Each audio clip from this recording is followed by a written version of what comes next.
Buenas noches, familia. Un saludo desde Clave 7 Light. Hoy, antes de empezar, me voy a proponer, o los voy a proponer a ustedes, que una pequeña reflexión, si me lo permiten. Para comenzar con esta pequeña reflexión, comparto un cuento que puede que alguno de vosotros hayáis leído y que me parece que desarrolla con mucha precisión ese concepto de poner el foco para alcanzar nuestras metas. Cuentan que hubo una vez un hombre que decidió cavar un pozo en un extenso terreno que poseía.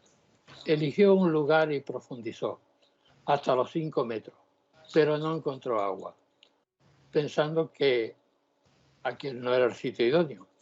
Buscó otro lugar y se esforzó más, llegando hasta los 7 metros, pero tampoco encontró ni halló agua. Decidió probar una tercera ocasión en distintos lugares y cavar aún más. Pero cuando llegó a los 10 metros concluyó que en su terreno no había agua y que lo mejor que podía hacer era venderlo. Y así lo hizo.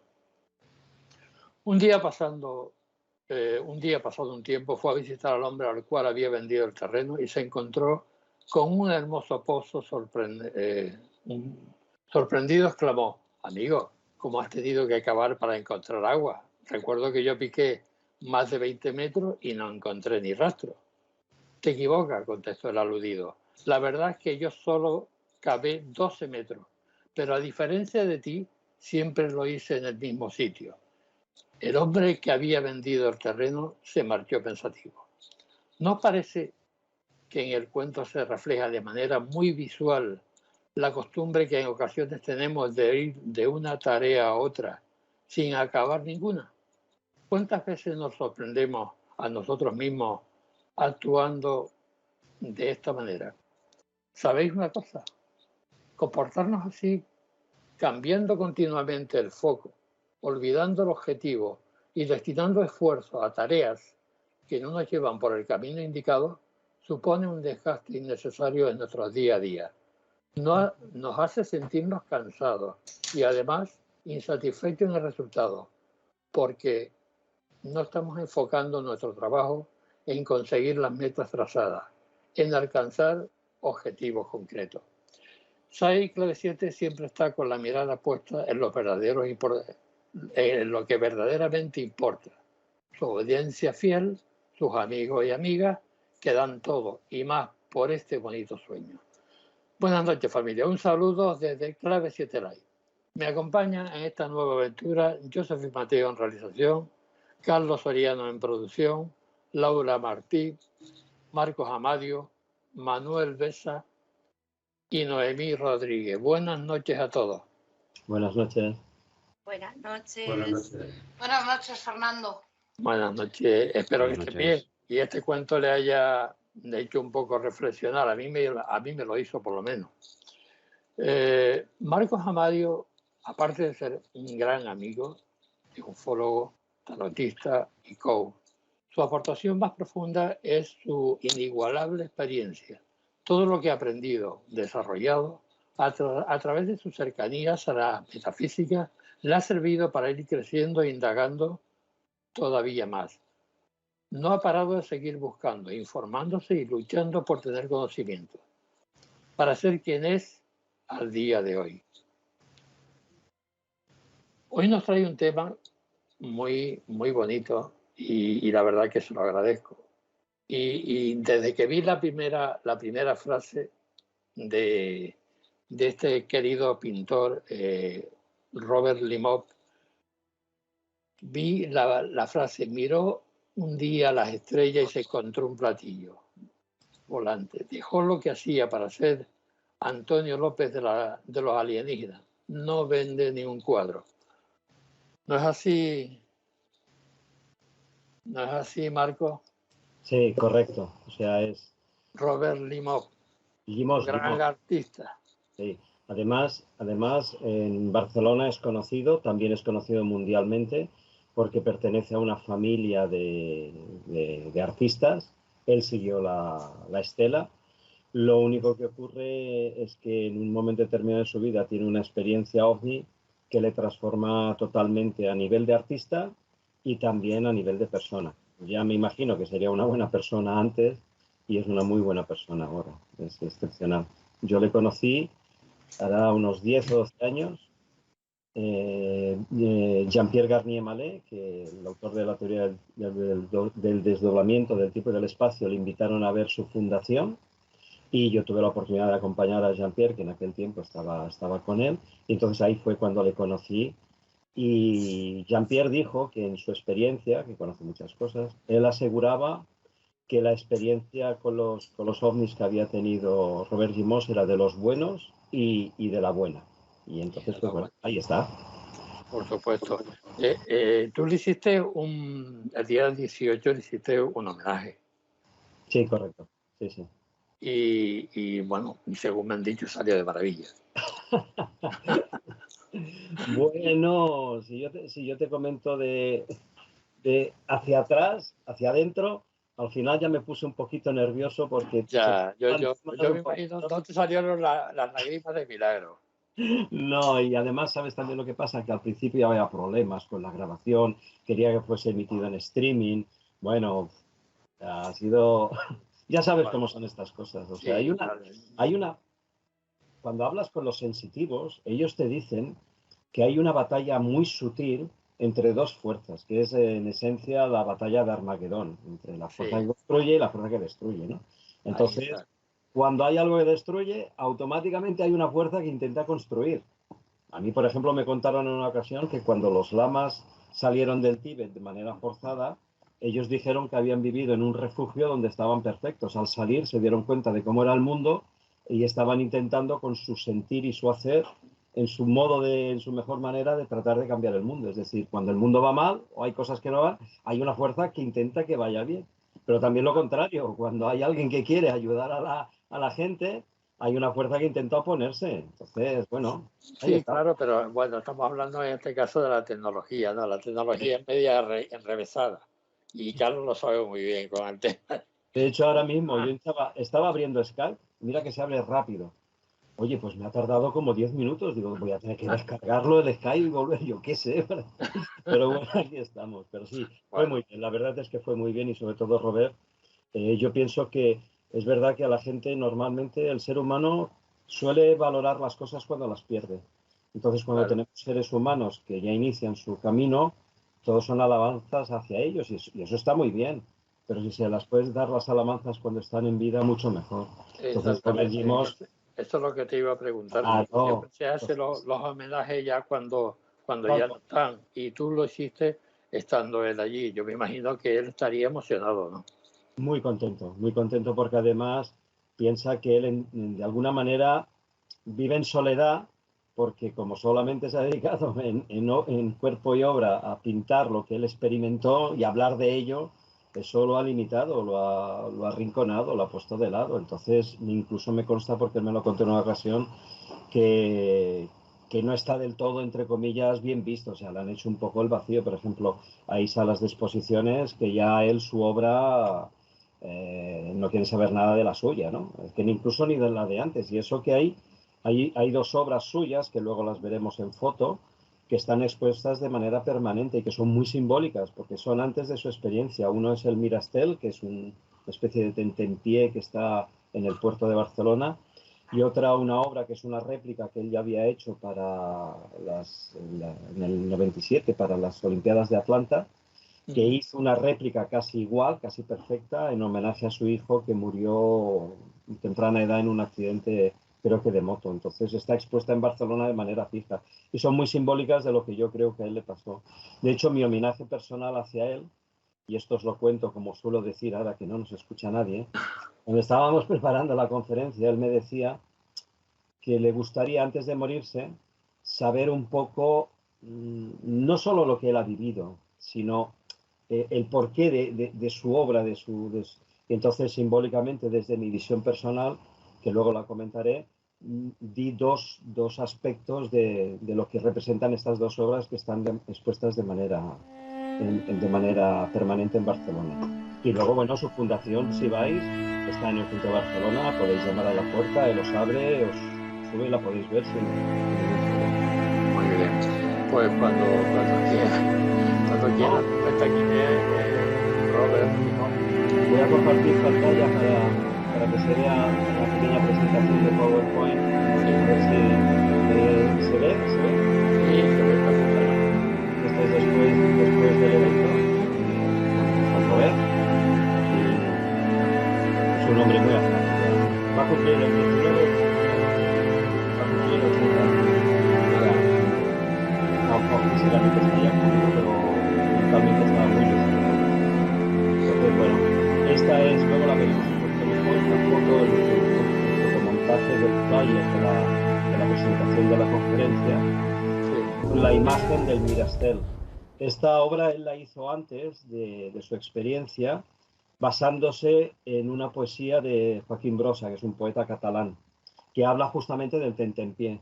Entonces él se le ocurrió esta figura, que es la única que está expuesta en el mar y que, como él dice, los materiales modernos, como es el poliéster, permiten que esté sin ningún tipo de daño. Y eso que decía, que en una ocasión está sujeta por unas cadenas, él comentaba que en una ocasión un barco se ve que le dio ¡pah! Y el Mirastel se iba del puerto de Barcelona, tuvieron que ir a buscarla. Y dice, me llaman a las 3 de la madrugada para decir, oye, que tu Mirastel se está escapando. Es curioso, sí. Sí. Entonces, ¿quién es Robert Llimós? Bueno, pues Robert Llimós es un artista, como he dicho, 80 años, catalán, hijo de artistas, tiene una extensa obra, tiene una página web en la que podéis visitar su obra, son su nombre y apellidos, Robert Llimós todo junto en minúscula.com. Aquí hay imágenes de su obra, bueno, es un actor polifacético. Él dijo en una ocasión, y eso yo de arte conozco relativamente poco, o sea, me gusta, pero no soy un entendido, ¿no? Y él decía que él estaba un poco en contra de esta nueva corriente artista que se había desarrollado en los años 60, que rompía esquemas, dice, porque en realidad el arte siempre había sido o siempre podía ser potencialmente una herramienta reivindicativa del pueblo, ¿no? Es decir, una forma de, a través del arte, manifestar, dar un lenguaje, dar un mensaje, ¿no? Dice, con las nuevas tendencias que se crearon en escuelas de ingeniería social, dice, eso se intentó cambiar y deformar, ¿no? Es decir, él como artista siempre ha sido muy, ¿cómo se llama esto? Muy crítico, ¿no? Muy, no sé, muy especial. Eso, la verdad es, y quizás eso explica un poco el hecho de que alguien como él haya tenido una experiencia, porque palabras textuales decía, yo creo que ellos me escogieron. Ahora de eso hablaremos un poquito más. Claro. Esta es la obra que os decía, que es simbólica. La hizo para los Juegos Olímpicos en Atlanta. Y como veis, es un hombre con distintos colores. Él dice que representa las distintas culturas, las distintas etnias, las distintas formas de pensar. Es un hombre que está pasando un marco. De hecho, el título original de esta obra era en inglés Threshold, que significa umbral. Cuando falleció su hijo, hizo una réplica que está también en la ciudad en la que ocuparon en las Olimpiadas del 92, la ciudad de los atletas, la Villa Olímpica, donde estaban los atletas. Entonces, allí está expuesta de manera permanente. Aquí ya entra para mí un primer simbolismo, y yo en la conferencia, porque fue doble. Por un lado, el homenaje a él, pero luego también hablar un poco del tema extraterrestre que conozco, ¿no? Además, él quería que se hablase. Dice, oye, yo quiero que tú hables, yo quiero conocer tus cosas, lo que tú sabes. Entonces yo le decía, y ahí ya fue el primer regalo que yo le dije, hice una pequeña introducción que os voy a hacer ahora, muy cortita. Cuando yo fui al cine hace tiempo a ver el reestreno de Odisea 2001 en el espacio, sí. Yo vi la película con unos amigos. Y cuando salí, yo de la película me llevé mi propia impresión, mi propia idea. No sé, bueno, me imagino es una película casi de culto que la mayoría la habéis visto, ¿no? Entonces yo comentaba mi idea con mis amigos y me surgió un pensamiento que he mantenido a lo largo del tiempo cada vez que veo una película que me hace pensar algo, no sé, por ejemplo, Origen, Arrival, ¿no? Y es decir, lo bonito sería poder hablar con el que creó la obra para saber si lo que yo pienso o lo que a mí me ha hecho pensar su obra es lo mismo que él pensaba o es lo mismo que él quería transmitir. A veces puede ser que eso coincida y a veces puede ser que eso no coincida. Yo estoy seguro que Limós, cuando hizo esta obra, seguramente él no pensaba en eso, él pensaba, pues un hombre que traspasaba algo, ¿no? Pero para mí un poco, y esto es lo que yo le decía que era mi regalo a él en su homenaje, que desde mi punto de vista ya estaba representando, se podía ver este simbolismo en dos partes. Por un lado, o alguien que viene de un sitio, que va a pasar un umbral para manifestarse, o alguien que no es que reciba la visita, sino que desde donde está se va, es decir, el contacto extraterrestre. O alguien que viene de otra dimensión a manifestarse, o nosotros que a través del conocimiento de la experiencia OVNI pasamos un umbral. Se puede ver en los dos sentidos, ¿no? Y además el hecho de que sea doble, acordaros que os he dicho que yo conocí a Limós a través de Jean-Pierre Garnier, que lleva adelante la teoría del desdoblamiento del tiempo y del espacio, la aplicación, la presencia de lo que él llama el doble, que somos nosotros en dos espacios diferentes. Entonces, digo, es doble, ¿no? Es decir, el que pasa el umbral es yo y mi doble, el doble de cada uno, ¿no? O sea, una paranoia mía, no me hagáis caso porque ya me lo dice. No. Entonces, y luego la otra obra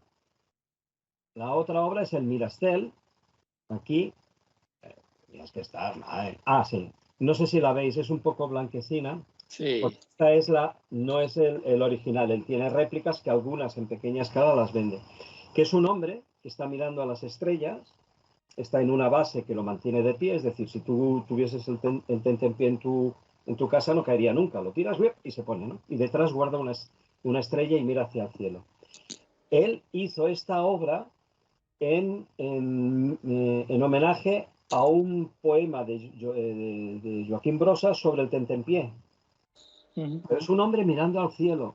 Y digo, hombre, pero Limós, esta obra, tu inconsciente te está representando a ti. Porque desde que él tiene su experiencia en el 97, creo que es el 98, toda su vida ha sido, y ahora vamos a ver algunas de sus obras, pasar a arte lo que él vio. Es decir, se ha tenido que enfrentar a todo tipo de presión, me imagino personal, profesional, de compañeros de arte, para mantenerse firme en su idea, es decir, y nada lo ha conseguido cambiar. O sea, nada lo tumba, él se mantiene fijo en su idea, pinta lo que pinta, que incluso algunos amigos algunas veces lo hemos pensado, digo, hombre, un artista tan bueno como él, porque es bueno, cuando veis su obra es buenísima, pero solamente pinta a los extraterrestres, hombre, es como el niño pequeño que siempre está dibujando las mismas cosas, cambia, ¿no? Hace algo diferente, pero él no, es su obsesión, él se mantiene y está bien que sea así. Entonces, y además, en la escultura original guarda una estrella debajo. Una estrella puede ser tu anhelo de contacto con las estrellas o que buscas esa estrella que te guía, ¿no? Es decir, encuentro muchísimo simbolismo. Y eso fue el regalo que a nivel personal yo le hice en mi homenaje particular, porque él me dijo, me gustaría un poco saber, ¿no? Digo, mira, a lo mejor si lo que te digo te sirve, perfecto, si no, es lo que yo pienso. Claro. Esto es alguna de sus obras y he puesto específicamente la de la izquierda por un detalle muy curioso. Él desde que tuvo este avistamiento, él solamente ha tratado de recordarlo, de revivirlo, hasta el punto que cada vez va encontrando más detalles de lo que él vio. Y cuenta un detalle muy curioso. Dice, una vez estaba dibujando la oreja, de como yo la recordaba, y algo me susurró, casi en palabras textuales, nuestra oreja no es así, es de esta manera. Y la visualizó, dice, de tal manera que a partir de ese momento siempre la dibujo diferente, porque es como, no era como yo la recordaba. Por eso ese cuadro, y eso se lo decía, digo, quizás cada vez que tú has estado haciendo esta obra, de alguna manera estás siendo guiado y tutelado, porque él dice, quizás soy el único artista en el mundo que se dedica únicamente y exclusivamente a pintarlos. Es decir, su legado es su obra a través de su experiencia. Dice, quizás ellos sabían, me seguirían desde pequeñito que era así, y entonces a lo mejor puede ser que por eso me escogieron a mí. Me llevaron a Brasil, que es donde tuvo la experiencia para vivirlo, ¿no? Ajá. Ahí los hace de distintas maneras, ¿no? En esculturas, en pinturas. Lo que sí que vende son litografías numeradas, es decir, es un hombre excepcional. Entonces, bueno, detalles de su obra. Si vais a su página web podéis ver su obra. Incluso es un hombre que también he de decir que es conocido, es decir, La Vanguardia, El Periódico, TV3, Canal 8, le han hecho entrevistas. Los ufólogos españoles, con un pequeño tirón de orejas que les voy a dar y que le di en la conferencia, que ahora os enteraréis, han hablado de él. Javier Sierra incluso parece ser que Sí, lo han entrevistado. lo entrevistó y lo sometió a una hipnosis porque él dice que su experiencia para él le pasó volando, pero debió de ser como 2 horas. Hasta tal punto que él se fue a pintar, él tenía una novia brasileña en aquella época, se fue allí. Dice, y un día pues cogí mis aperos y me fui allí a pintar a la orilla del mar, a pintar en Belo Horizonte, no, en Fortaleza. Y fue cuando vi la nave, apareció la nave y dice, son 2 horas. Dice, pero yo no sé qué pasó en 2 horas. Él cree, está convencido de que estuvo dentro, dice, porque los detalles de todo lo que él vio, en realidad es casi un esfuerzo personal suyo, como artista que es, de perfeccionista, de hacer la obra perfecta de lo que él vio, porque es como si cada obra que hace, dice, no es como yo lo vi, no es, pues quiero hacer, va, y vuelve a pintar otro, ¿no? Entonces él siente que eran un hombre y una mujer, con túnicas, ella llevaba como una especie de diadema, y conscientemente no se acuerda de ellos. Pero dice, yo estoy seguro que debió de pasar algo conmigo, no lo sé, no tengo ni idea. En la hipnosis, Marco, salió algo que yo no he visto la hipnosis, yo no le he preguntado, pero parece que no sale mucha información. No, yo sí llegué a verla en uno de los vídeos de YouTube y bueno, le preguntaron que si él había tocado a estos seres y él dijo que no los dejaban tocar. Pero que sí, él los pudo ver y pudo hablar con ellos y había más de una pareja, había más. Pero era una pareja la que sí se comunicaba con él, pero bueno, no sabía cuánto tiempo había estado allí. Vale. Hasta el punto decía que él salió para estar una media hora y al final su familia ya salió a buscarlo porque se hacía de noche y empezaban a temer que hubiese podido pasarle algo. Es decir, yo creo que seguramente lo que puede haber pasado es que él, entrando allí, estando con ellos, entraría en un espacio-tiempo diferente y el tiempo se dilataría. De hecho, en la conferencia, y aprovecho también para contarlo aquí, Jean-Pierre Garnier, en una ocasión, y justo hablando de la experiencia de Gimos, Jean-Pierre Garnier decía que uno de los avistamientos, una de las experiencias ovni que a él personalmente más le había impresionado, se produjo en Nuevo México. Una mujer está en la cocina de su casa fregando los platos y detrás de ella está su marido y su hijo que están desayunando, una escena normal. Entonces, en un momento determinado, ella se da cuenta que el agua del grifo está parada, está congelada. Y dice, ostras, ¿qué pasa aquí? Entonces levanta la cabeza, que estaba lavando los platos, levanta la cabeza y se da cuenta que su visión es de 360 grados. Y entonces ve detrás de ella a su marido y a su hijo que están como congelados, están parados, en cámara bloqueados. Entonces se asusta un poco, dice, ¿qué pasa? En ese momento ve que entran por la habitación, en la esquina, 2 seres que van como caminando. Hay contacto visual entre ellos y una vez que los seres han cruzado toda la estancia y van a pasar, salen por el muro de la diagonal opuesta, toda la velocidad de la situación, coge velocidad normal y empieza todo normal. Es decir, en el momento que ella estuvo, el espacio-tiempo o la conciencia del espacio-tiempo de ella cambió. Entonces yo se lo contaba a Limós, digo, porque a lo mejor, yo te digo esto, porque a lo mejor es posible que haya pasado, que es una cosa que a veces a nivel de casuística ha pasado, ¿no? Es decir, una persona tiene una experiencia ovni que en nuestra medida de tiempo o en nuestra percepción de la medida de tiempo son 10 minutos, pero en realidad tu experiencia ha durado muchísimo, muchísimo tiempo.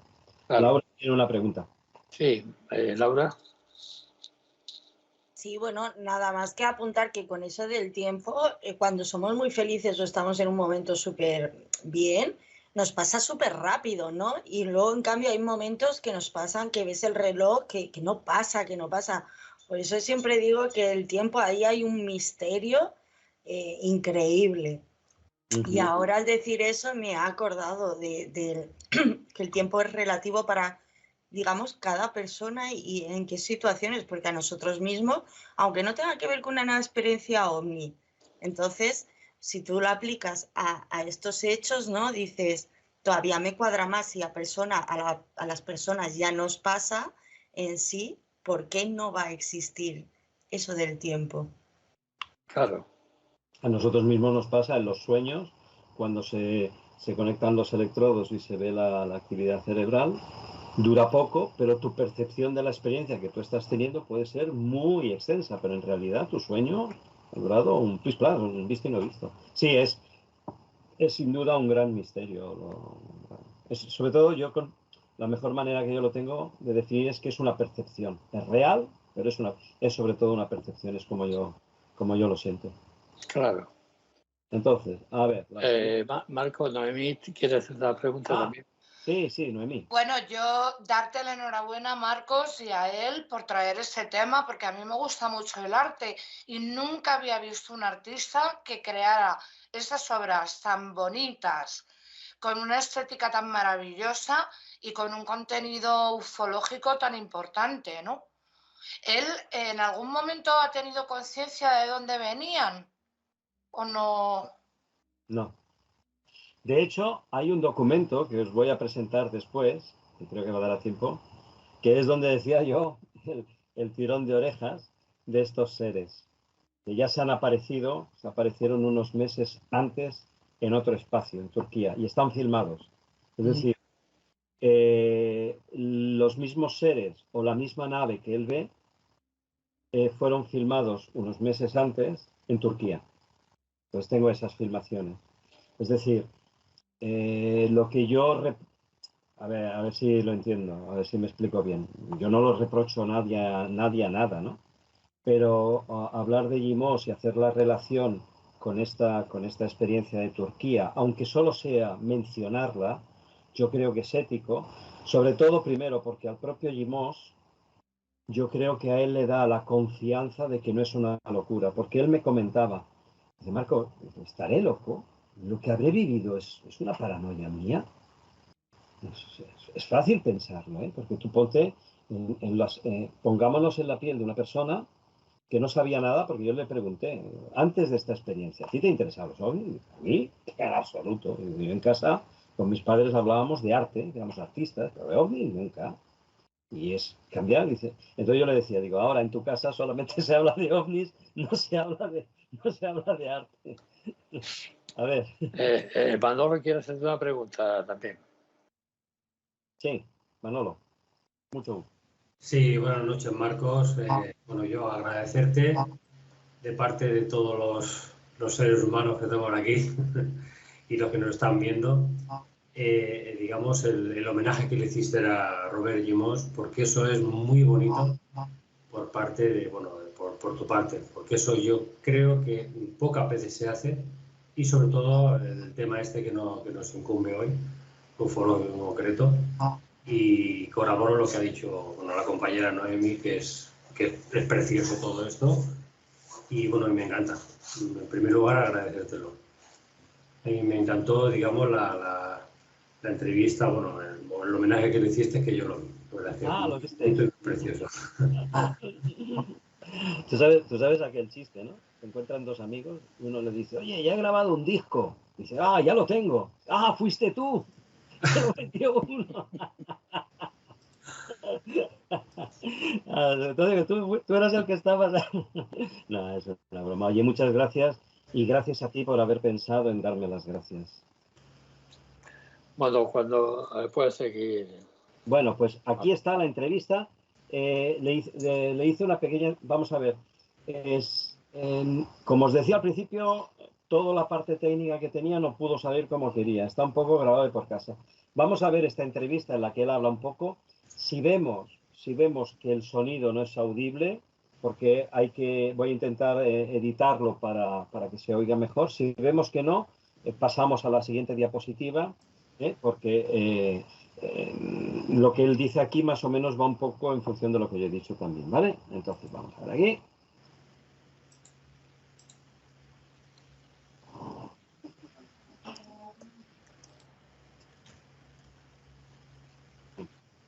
¿Se oye? No, no se oye. Voy a adelantarlo un poquito. No se oye, ¿verdad? No. No se oye. Lo adelanto, yo lo voy a editar. Además quiero editar esta entrevista con el trozo dentro de la conferencia en la que él también participa. Entonces, ya en otro momento. Bueno, pongo esta diapositiva en la presentación de PowerPoint porque el de la izquierda es uno de los primeros cuadros en las que él pinta la nave que ve. ¿Sí? Algún detalle. Entonces, en Turquía, el 13 de mayo de 2009, él tiene la experiencia en el 2009 también. Él me parece que la tiene en junio. En julio del 2009 también. Se produce un avistamiento en la que estos son unos fotogramas que los he puesto ahora para que los podáis ver. Luego vamos a ver la filmación. Una nave, dos seres dentro. Pero antes de que veamos el vídeo, decir que cuando el documento salió, porque en Turquía hay dos filmaciones OVNI. Ahí está y hay otra en una playa, más o menos parecida, que cuando se produjeron en Turquía, la Junta Científica y Tecnológica de Turquía y el observatorio revisaron las imágenes tratando de ver si había un engaño. La película ha sido esta película que vamos a ver ahora de Turquía.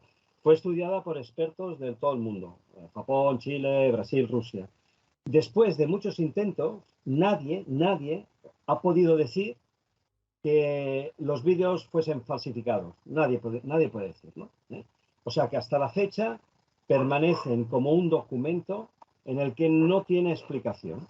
Es decir, está descartada la idea. Y luego, una cosa que me pareció importante es que evidentemente casuística y filmación OVNI se sigue produciendo y cada vez hay mejores, porque hay mejores.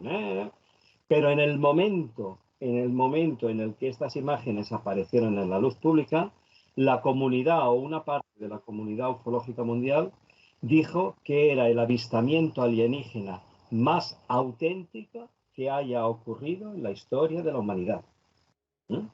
Entonces, como documento es importante.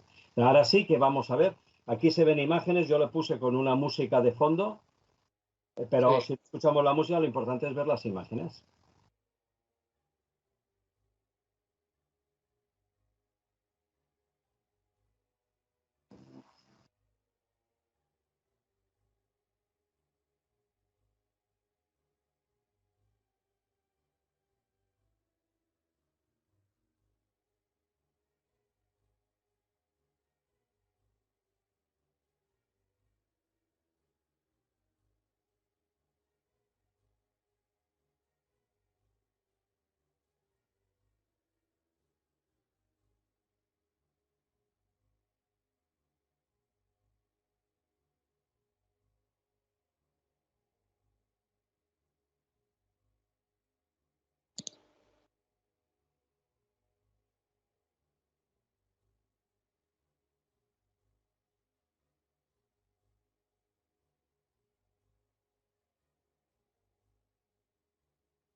Tengo que pedir disculpas porque mi ordenador, la entrevista a Limos ocupa mucho, ocupa 2 gigas. Entonces, en mi ordenador no tiene la suficiente capacidad de RAM para que lo que habéis visto en imágenes que están como bloqueadas, Sí. se viese como está en original, es decir, es todo un barrido en el que el zoom se acerca y se aleja, ¿eh? Es decir, de todas maneras, este vídeo, si buscáis en YouTube con los datos, aparece, es decir, no es que yo tenga aquí una primicia mundial. El vídeo es más extenso, lo he hecho un poco corto para no alargarlo mucho, en el que se ve la otra filmación con 3 luces en el horizonte, y hay un detalle, y es que en la playa donde está hay un perro que está mirando el objeto, y luego el perro como que le mira al que tiene la cámara, que seguramente será el dueño, que le dice, ¿estás viendo lo que estoy viendo yo? Entonces, cuando le enseñé estas filmaciones a Limos, él decía que le parecían mucho a lo que él había visto. Y ahí estaba ese tirón de orejas a los ufólogos, es decir, que cuando han hablado de la experiencia de Limos, no han hecho esa relación, aunque sea como posible, ¿no? Porque siempre en el tema OVNI, evidentemente está si es o no es, si puede ser que no sea, pero oye, darle valor a la experiencia, porque si solamente hablas de la experiencia de Limos, que es un hombre que ha cambiado su vida y que solamente pinta los cuadros, dicho así eso, te puede llevar una imagen que no se corresponde con la realidad. En cambio, cuando dices tuve una experiencia, justo parece ser que... y este hombre sensibilizado, ya dices lo mismo de 2 maneras diferentes. Es decir, el lenguaje es el poder que tiene. Puede cambiar el pensamiento, ¿no? Por eso es un poco el tirón de orejas, porque, hombre, no costaba nada, ¿eh? A mí fue una amiga común con Limos que me dijo de esta experiencia. Dice, oye, en Turquía, o sea, yo no lo sabía. Cuando le comenté, oye, voy a hacer un homenaje, dice, oye, ahí sabes que hay unas naves que se parecen. Digo, ya, pues no sabía de esto. Pues sí. Y fue ella la que me lo... O sea que gracias a Carmen que hay este documento. Entonces, a ver. Y nada, entonces ya luego vino ya la parte de la conferencia, y quizás no voy a entrar en detalle, en mucho detalle ya para no extenderme, pero sí que quiero hacer un pequeño anexo. Os decía que Limos, antes de su experiencia, él tiene una experiencia vital como padre traumática. Tiene que asistir o tiene que vivir la experiencia de la muerte de su hijo. Eso es, para un padre es traumático, porque siguiendo la ley natural, lo más fácil es que sea el hijo que vea morir a los padres, pero cuando es al revés, es muy duro. Y él siempre decía que en su fuero interno, y esto, si a lo mejor me doy la libertad de comentar algo que él me comentó, es porque pienso que puede tener un valor simbólico, también porque forma parte de su realidad, y porque hay algo que a lo mejor lo conecta. Él me decía, Marcos, ¿y si a lo mejor yo los he visto porque de alguna manera es mi hijo desde la otra realidad que me los ha enviado? ¿Sabes, no? Cada uno se pregunta. Claro. Él mismo se pregunta ahora, ¿por qué yo los he tenido esta experiencia? ¿Por qué yo? Yo le decía, que mira, Limos, o sea, la realidad OVNI, que cambia la conciencia del ser humano, nos proyecta, al menos nos proyecta horizontes diferentes. Es un poco como la homeopatía. Cuando tú pones una gota de una esencia en un líquido, esa gota modifica el líquido, pero es solo una gota y te puede cambiar 1 litro de agua. Es decir, la realidad OVNI a veces son como a lo mejor tu experiencia es un poco como esa gota de homeopatía, porque tú llegas con tu testimonio a un sector de personas que a lo mejor solamente les interesa el arte, y a través del arte llegan a plantearse una realidad.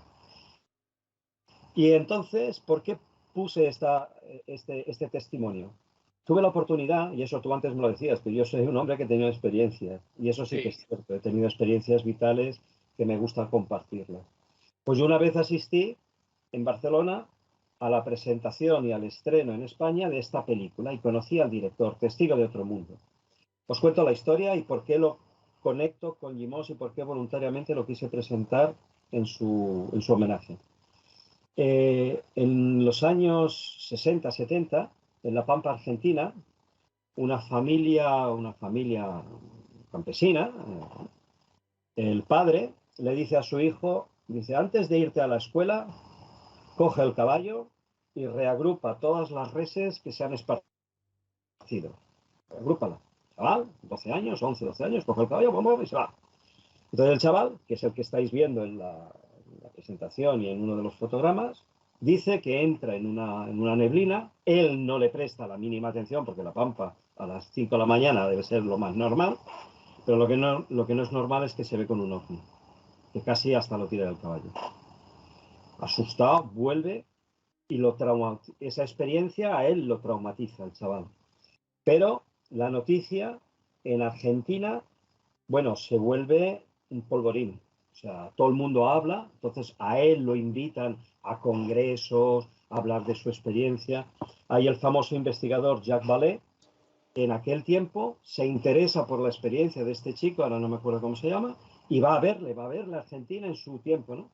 El chaval vive tan traumatizado que coge y se marcha de la sociedad. Se va a la Patagonia, pero cuando se dice solo, es solo.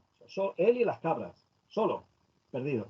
Entonces, Alan Stievelman, este director, porque hay una diferencia de edad entre el protagonista y el director, pues un día llega a saber la experiencia de aquel chico. Y él dice, pues me gustaría ver si soy capaz de encontrarle qué le ha pasado a aquel chico que fue tan famoso en los años 70. Y va a buscarle. Y lo encuentra. Y al final lo encuentra. Y el Alan Stievelman tiene la idea, dice, oye, ¿y si llamo a Jacques Vallée para ver si quiere venir a volver a ver a aquel niño que él estuvo estudiando cuando tenía 16 años? Y Jacques Vallée acepta. Y esta es un poco la trama de la película. Y van a él, hablan con él, él llora cuando recuerda la experiencia, la vive muy mal, porque lo ha traumatizado. Entonces deciden hacerle con unos controles, porque en esto sí que es cierto que hay que ir siempre con cuidado. Pero bueno, le hacen una regresión hipnótica para recordar lo que él vivió. ¿Y quién es la persona que el protagonista de la película ve que baja del platillo volante cuando él tenía 12 años? Su abuelo, que había fallecido años antes. Hasta tal punto que esta película para él, para el protagonista, la película es como un documental.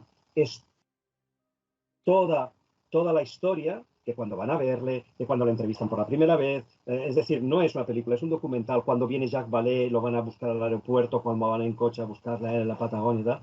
Para el protagonista de la película, esta película es un acto liberatorio, porque le permite hacerse la paz consigo mismo y con su pasado, hasta tal punto que descubre sus orígenes a nivel de árbol genealógico, que están vinculados con una tribu del Paraguay, en la que el director lo lleva para hablar con los chamanes de aquella tribu que le explican el por qué siendo niño había tenido aquella experiencia. O sea, es un documental precioso. Y yo se lo decía a Limós, digo, mira, hay una experiencia ovni que yo sepa, a lo mejor puede ser que hayan más, que un chico se encuentra en el platillo volante del extraterrestre, es su abuelo. Digo, ¿quién? Digo, si tú piensas, o sientes, o crees que puede ser, o que está vinculado con tu hijo, pues oye, ¿quién te dice que a lo mejor no? ¿No?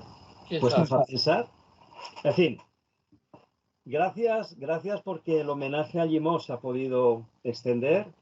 Sí. A través de nuestro programa llega a más gente y así la figura de Limós, porque, oye, que viva muchísimo tiempo, pero ya tiene 80 años, entonces que se sepa y que su figura quede como lo que es, porque en todo caso os lo aseguro, es un hombre bueno, o sea, ¿tú le conoces?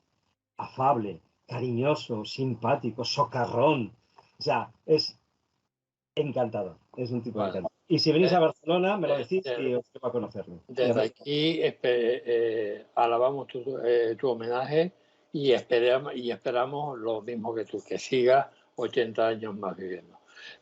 Un día lo podemos traer aquí. Noemí, quiere hacerte una pregunta cuando quiera. Bueno, quería hacer un par de comentarios. Por una parte, de lo que has dicho, ¿no? Me ha recordado mucho a la película Contact, que es una obra de arte. Ahora que además va a haber un congreso que se llama Contact, International Ufology Congress, en Madrid, en Aranjuez, en octubre. Va la crème de la ufología en España. Pero lo que quería comentar es que tenemos un testimonio de Tina Gil, que nos dice que en el chat de Facebook, dice, esa nave con esos seres vienen de la constelación de Orión. Desde su punto de vista, puede ser que el tipo de seres que dibuja y que esculpe puedan representar a personas que vengan de Orión. Que antes estaba preguntando lo de dónde podían venir, ¿no? Y en general en el chat está todo el mundo completamente impresionado con el arte que tiene y con la experiencia de él. Que muchísimas gracias. Tengo que ver el homenaje. Gracias. Fue maravilloso, yo lo vi. ¿Fuiste tú? Bueno, a ver, fui yo y fue otra persona también que lo vio. Pues muchas gracias, Marco, por traernos este tema tan interesante. No conocía a Robert Limós y ahora pues sí, tengo interés en conocerlo y hablar con él. Incluso ahora, cuando vaya para allá intentaré... Mira, hacemos esto. Cuando vengas a Barcelona, que has de venir en noviembre, organizamos un encuentro y te lo presento personalmente. Te gustará mucho conocerlo. Pero además vive cerca de donde estarás hospedado. De acuerdo. Pues muchísimas gracias, Marco. Muchísimas gracias. Pero de todas formas, como tú, ufólogo, y Carlos, yo quería hacerle la pregunta del millón, la que está saliendo ahora.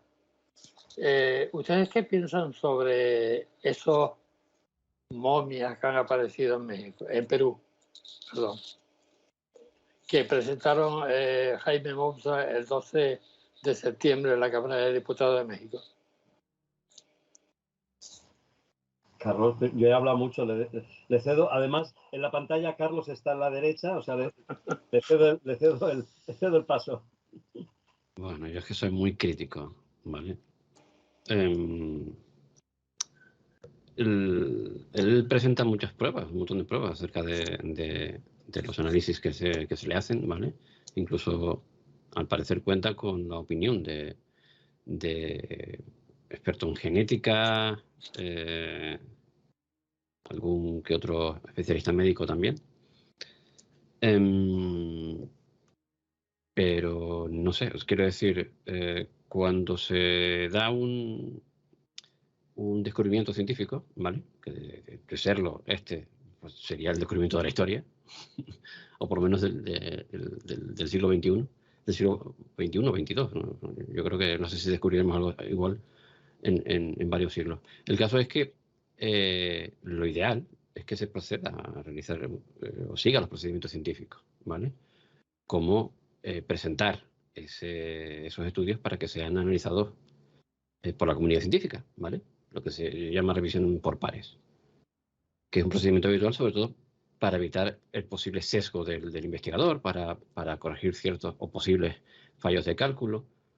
En principio esto no se ha dado, ¿vale? Aunque Maussan parece estar muy dispuesto a hacerlo. De hecho, creo que ha hecho incluso alguna experimentación así en directo, realizando el análisis y todo a la momia. Fotografía y todo el tema. Pero hasta lo que yo sé, salvo algún estudio presentado, realizado por un grupo de científicos o una universidad peruana, creo que no hay otra investigación. Y encima la única que hay, creo que la peruana, que se ha hecho, aparte de la propia investigación que han realizado los científicos con los que han dado contacto Maussan, pues dice que es un fraude. O sea que, en fin, yo soy bastante cauto con eso. De momento no sabría qué decir. Él cuenta una historia muy curiosa. Dice que, él cuenta, es lo que le dice el huáquero que encontró a esos bicharracos. Y en teoría hay un montón. Solo que el hombre pues, quería ganar dinero y empezó a venderlos como si fuesen souvenirs. Pero en la cueva en la que él dice haber entrado, ese guáquero, habían pues varios, como 20 tipos de seres como ese, ¿vale? Con lo cual, pues por la mitad de Perú, porque eso ocurre en... No es un descubrimiento que ocurra en México, sino en Nazca, ¿vale? Imagínate tú, una cantidad de kilómetros, pues yo imagino que habrá un montón de gente que tenga, pues eso, o un par u otro ejemplar como ese.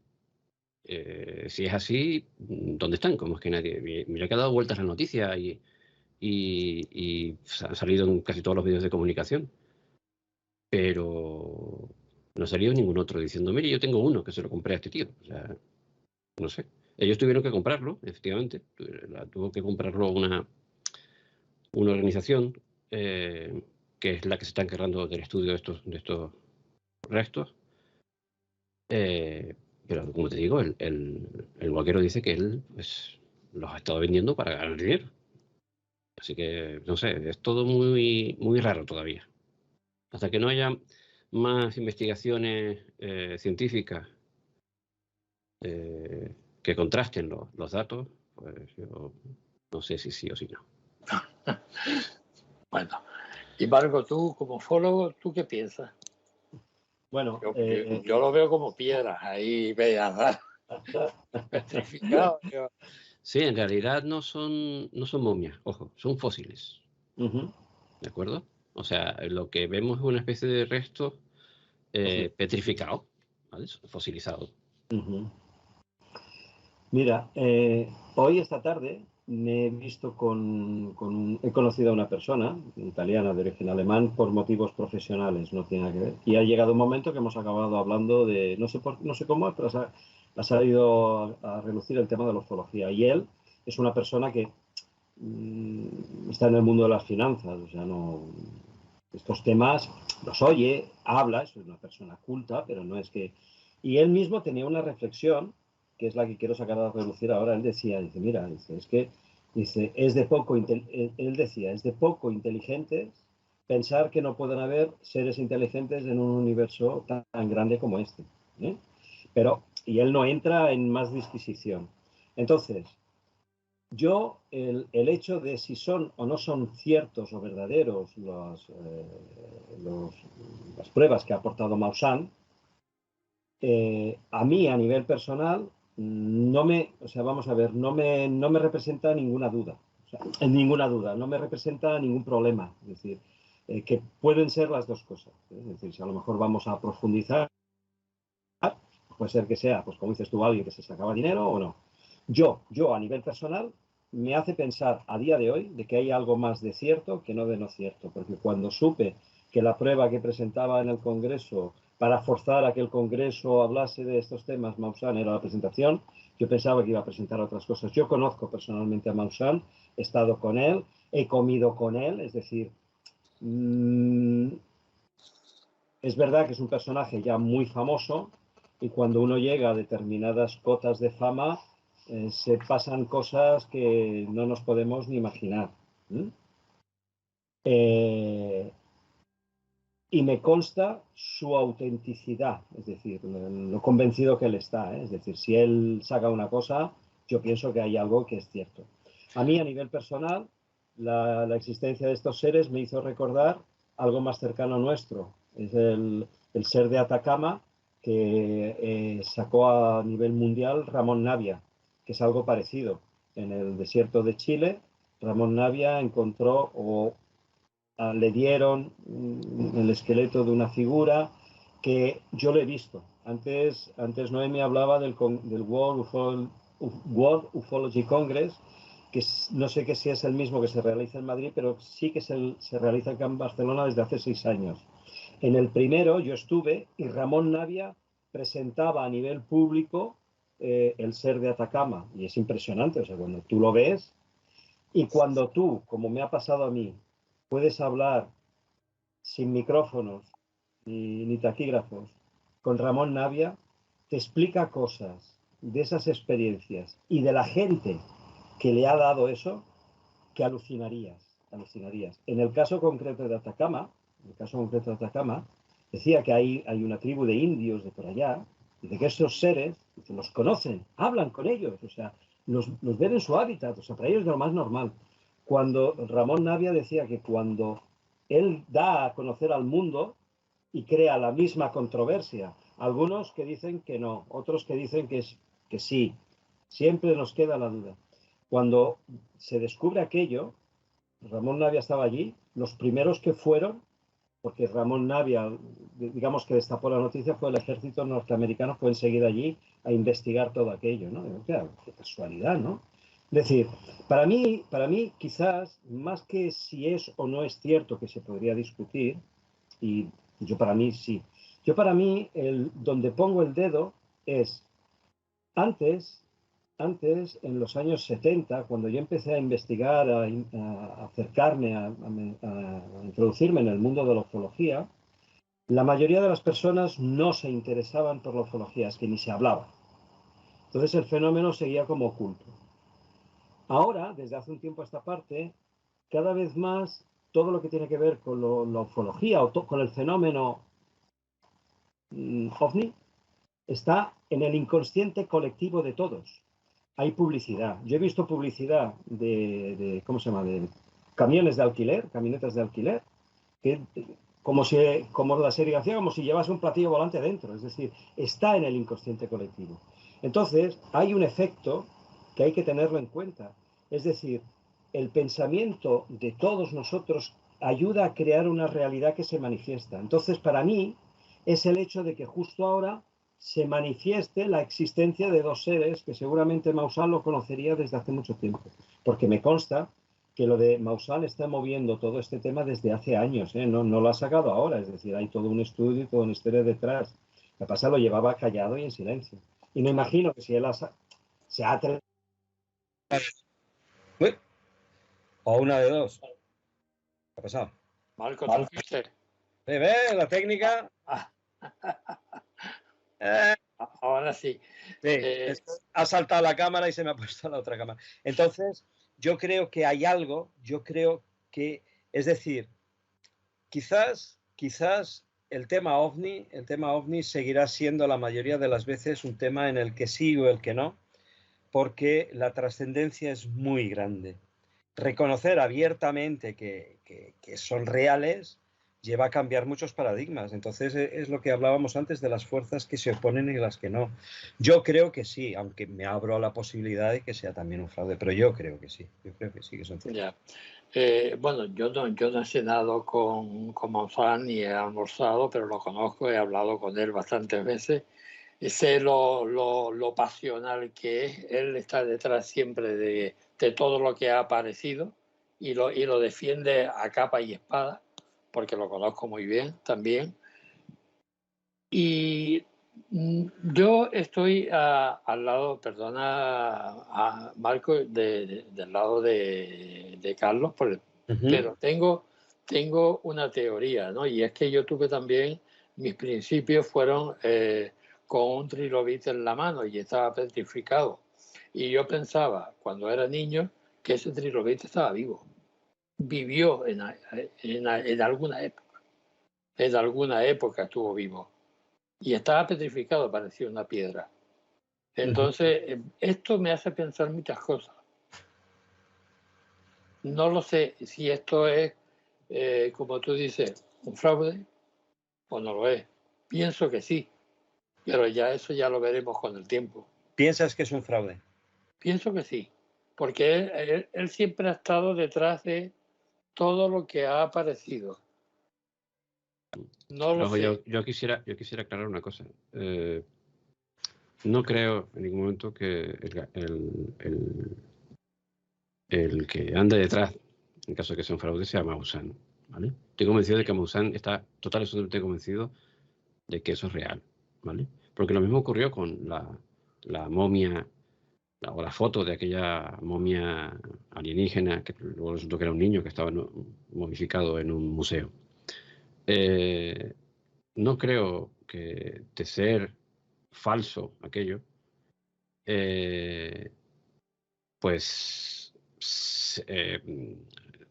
o sea, Maussan sea consciente de ello, quiero decir, él está totalmente convencido de que, al menos la impresión que me da, de que eso es así, o sea, no estoy poniendo en duda ni mucho menos la seriedad o la profesionalidad de Maussan. Pero hay una cosa cierta, y es que en la historia de lo relacionado con la arqueología, y sobre todo en Sudamérica, ¿vale? No sería la primera vez que acaba en manos de algún museo o de algún ricachón una copia de un legajo súper antiguo que resulta que es falso, ¿vale? Y que simplemente fue modificado por el guáquero, en este caso en Sudamérica, o por el listillo de turno, ya sea en Egipto o en cualquier otro país del mundo, únicamente para ganar dinero de los extranjeros que vienen buscando, pues eso, arqueología. Y por desgracia eso es así, en la historia ha ocurrido, ¿vale? No digo que sea el caso, pero de no ser cierto, ¿vale? No creo que esté detrás Maussan. Creo que Maussan está totalmente convencido de que eso es verdad. Ya. Bueno, Noemí quiere intervenir y aparte tiene un tema muy, muy interesante que va a seguir con él, ¿no? Sí, bueno, yo no quería interrumpir, pero he estado un poco desconectada estos últimos días y no tengo toda la información. Quería, pues ya si queréis, pues doy mi opinión, ¿no? Yo no sé qué pensar. En cualquier caso, desde mi punto de vista, yo tengo la creencia, pero son creencias nada más, que sí existe vida extraterrestre. Y el otro día quería comentaros eso, la noticia que os mandé, un artículo muy interesante de Espacio Misterio firmado por José Guijarro, en el que daban una clave importante. El punto de vista que planteaba era precisamente que probablemente, recomiendo leerlo, probablemente fueran restos fosilizados de algún tipo. Decían que el cráneo, que es muy particular, ¿no? Que el cráneo sí era humano, pero el cuerpo eran restos probablemente de animales, como huesos ensamblados. Y llegaron a esa conclusión porque no tenía articulaciones. Decían que en el caso, habiendo hecho un estudio, en el caso de ponerlo, de que ese ser estuviera vivo, en movimiento, no podría moverse porque no tenía rodillas, no las tenía ensambladas. Entonces, es una crítica. Por otra parte, yo creo que Maussan es un reconocido ufólogo, pero que en cierto modo quizás el revuelo que se ha montado, porque es que está todo el mundo hablando de ello, todo. O sea, sí es importante lo que decíais antes, ¿no? El que eso pase a la opinión pública y que cada vez haya un acercamiento más grande hacia la probable existencia de vida extraterrestre. Y también comentar una cosa, han encontrado restos de carbono en planetas que están más allá del sistema solar. O sea que yo creo que en el fondo la posibilidad de encontrar vida extraterrestre no está tan lejana. Carlos, breve, por Sí, favor. solo matiz, ¿vale? Venga. Lo que demostraría estos restos, ¿vale? No es que exista vida en otros planetas, que de hecho yo ya no lo cuestiono. Y sé que hay un gran número de científicos, sobre todo los que se dedican a este tipo de materia, ¿vale? Yo he escuchado a algún biólogo que no está tan convencido, pero bueno, te digo, lo que es la comunidad científica es muy, muy grande, muy abierta, y por eso simplemente todo tipo de opiniones. Pues no creo que haya muchos, al menos cosmólogos o todos aquellos que investiguen las estrellas que digan lo contrario, ¿vale? O sea, que haya vida extraterrestre, creo que es una cuestión de cálculo, no de creencias, ¿vale? Claro. Lo que vendría a demostrar este hallazgo es que han llegado hasta aquí, ¿vale? Ese sería el kit de la cuestión. ¿vale? Que han conseguido no solo llegar hasta aquí, ¿vale? Sino de un modo u otro tener una pequeña comunidad, porque supuestamente, según dice Maussan, había más restos, ¿vale? En fin, que digamos que eso es lo que se cuestionaría en este caso, no que exista vida en otros planetas. Yo personalmente ya eso ni me lo planteo. Claro. Simplemente. Marco. Yo seré bere. Hace unos días hablaba con un amigo mío italiano, que es profesor, había sido profesor de física en la Universidad de Bolonia, que viajó mucho a Rusia. Él, como yo, le gustaba mucho el tema OVNI y tal, de hecho lo conocí por eso. Y cuando él ha estado en Rusia, me comentaba el otro día, así entre amigos, pero incluso llegó a estar con el segundo de Gorbachov. Ha estado con la cúpula militar. Es decir, incluso escribió un informe en Word, pero está en italiano, de toda la realidad ovni que él conoció de Rusia. Que hablando con él yo le decía, conocemos mucho de los Estados Unidos, pero nos faltaría Rusia, China y todos los demás países, ¿no? Entonces él me decía una cosa, dice Marcos, dice, no son solo los americanos que tienen ovnis estrellados y extraterrestres, los rusos también, ¿eh? Porque yo he hablado con militares que comiendo y bebiendo me lo han confesado, que lo han visto y han estado, es decir, y tienen extraterrestres también ellos, es decir, no son solo los americanos. ¿Qué quiero decir con esto? Que para mí quizás el hecho es que a lo mejor puede ser que haya una fuerza oculta que busque algo y le diga, mira, el más idóneo es Maussan, vamos a hacer que encuentre esto como quien encuentra qué, para buscar algo. ¿Me explico? Es decir, para mí no me lo cuestiono. Yo es lo que os decía. Si eso no es que no va a cambiar mi punto de vista, porque yo sí que creo que hay cadáveres extraterrestres en la Tierra. Vamos, sí, a mí una vez me explicaba un chico que estuvo en el lago Titicaca, dice, hay gente de allí que habla de los extraterrestres como su primo. Entran en su casa a comer. Es decir, hay gente que la realidad ovni, la gente de la selva, para nosotros es que es inimaginable, hablan de ellos como amigos. A lo mejor alguno se murió allí en la selva, le dio el patatús, se murió, y se ha quedado el cadáver, ¿me explico? Para mí no es esa la cuestión, para mí es si eso no es, porque eso nos va a meter quizás en un debate que a lo mejor nos desvía la atención de algo, o que a lo mejor busca algo, porque también se había dicho que llegaría un momento que se iba a anunciar la realidad extraterrestre y tal. O sea, a lo mejor hay algo detrás de la intención, ¿sabes? Y Maussan a lo mejor inconscientemente es un peón de un juego del que a lo mejor se ha prestado sin ser consciente. ¿Me explico? Porque cuando se llega a esos niveles de fama, lo he dicho antes, hay que ir con cuidado. Ahora, cuando tú hablas, yo por ejemplo decía el ser de Atacama, Ramón Navia, le hice una entrevista, estuve con él. Y, ostras, te cuenta cada cosa, dices, hombre, el ser que tiene, es verdad, es verdad. Claro. Chicos, En fin. perdonadme, pero era una pregunta, una simple pregunta nada más, porque tenemos un tema bastante importante que bueno, estuvo